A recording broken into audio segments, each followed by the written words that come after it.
রাজধানী ঢাকার মানিক মিয়া এভিনিউতে তরুণদের একটি নতুন দলের আত্মপ্রকাশ হতে যাচ্ছে।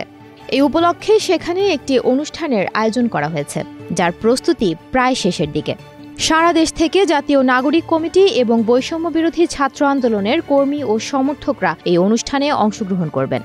ফ্যাসিবাদ বিরোধী আন্দোলনে যুক্ত থাকা বিএনপি, জামায়াত সহ সকল রাজনৈতিক দলকে এই অনুষ্ঠানে আমন্ত্রণ জানানো হচ্ছে। বৈষম্য বিরোধী ছাত্র আন্দোলনের মধ্যে যারা এখনো রানিং শিক্ষার্থী আছেন, তারা নতুন ছাত্র সংগঠনে যুক্ত হওয়ার সম্ভাবনা বেশি। নতুন দলের শীর্ষ 6 পদে নেতৃত্ব চূড়ান্ত হয়েছে। আহ্বায়ক করা হয়েছে নাহিদ ইসলামকে, আর সদস্য সচিব করা হয়েছে আক্তার হোসেনকে। মুখপাত্র হিসেবে জাতীয় নাগরিক কমিটির মুখ্য সংগঠক সার্জিস আলম আলোচনায় রয়েছেন। মুখ্য সংগঠনের দায়িত্ব পাচ্ছেন বৈষম্য বিরোধী ছাত্র আন্দোলনের আহ্বায়ক হাসনাত আব্দুল্লাহ।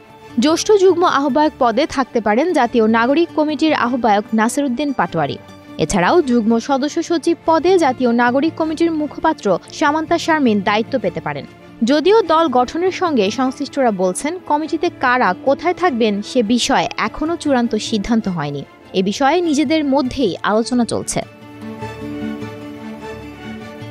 নতুন দল গঠন প্রক্রিয়ার শুরু থেকেই আলোচনায় ছিলেন ইসলামী ছাত্র শিবিরের সাবেক নেতা আলী আহসান জুনায়েদ ও রাফে সালমান রিফাত।